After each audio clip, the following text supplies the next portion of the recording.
दलित मित्र उत्तम राव गवई ने दिनांक 20 सितंबर को एक पत्रकार मीटिंग में अर्थपूर्ण और सप्रूफ जानकारी दी कि चांदूर रेलवे में लगाए जाने वाला महामानव अंबेडकर जी का पुतला, इसके निर्माण में भारी करप्शन हुआ है, जिसकी पूर्ण तहकीकात की जाए। और दूसरा मुद्दा, कोतवालों की प्रलंबित मांगों की जानकारी इस सभा में दी गई। मी उत्तमराव गवई,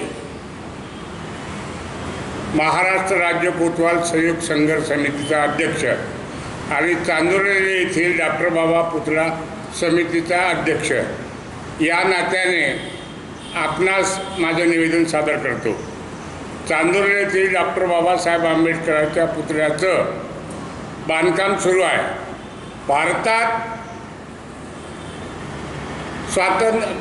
भारतीय स्वातंत्र्याचा स्वर्ण जयंती महोत्सव सुरू असताना भारताला स्वातंत्र्य मिळाल्यानंतर बाबासाहेबांनी जर या देशाला संविधान दिलं नसतं तर देश कसा चालला असता हा माझा जाहीर प्रश्न आहे। आणि राज्यकर्त्यांना विनंती आहे की 75 वर्षानंतर या भारतातला जातीयवाद संपत नसेल आणि बाबासाहेबांच्या पुतळ्याची विटंबना करण्याचं कुठेही कारस्थान येथील जातीयवादी आमदार करत असतील तर त्यांना कोणत्या दर्जाचं समजावं हा माझा जाहीर प्रश्न आहे।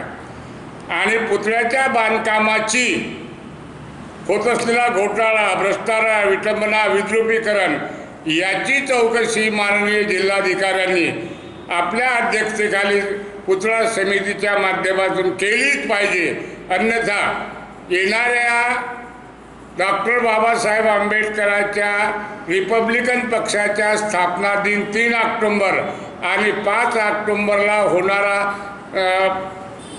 धम्मचक्र प्रवर्तन दिन याचं मुहूर्त साधून त्याच्यापूर्वी येणारा 2 ऑक्टोबरला गांधी जयंतीच्या मुहूर्तावर आम्ही महाराष्ट्र सळो की पळो अशा प्रकारचं उग्र आंदोलन महाराष्ट्रभर करण्याचा आमचा संकल्प आहे। पुतळ्याची विटंबना हा फार गंभीर आरोप मी करीत आहे। दुसरं माझं एक निवेदन आहे की महाराष्ट्र राज्य कोतवाल संयुक्त संघर्ष समितीचा अध्यक्ष म्हणून मी 40 वर्ष आंदोलन करतो आहे। बाबासाहेब आंबेडकरांनी 1927 साली डॉक्टर बाबासाहेब आंबेडकर तत्कालीन सभापती समोर कोतवालाच्या मागण्याचं निवेदन सादर केलं होतं।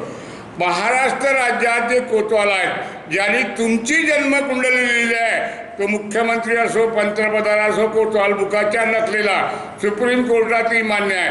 त्या कोतवालाला पेन्शन देण्यासाठी महाराष्ट्र सरकारजवळ पैसे नाही, तर महाराष्ट्र सरकारला माझं जाहीर आव्हान आहे की महाराष्ट्रातील भिकारी आमदाराची यादी जाहीर करावी।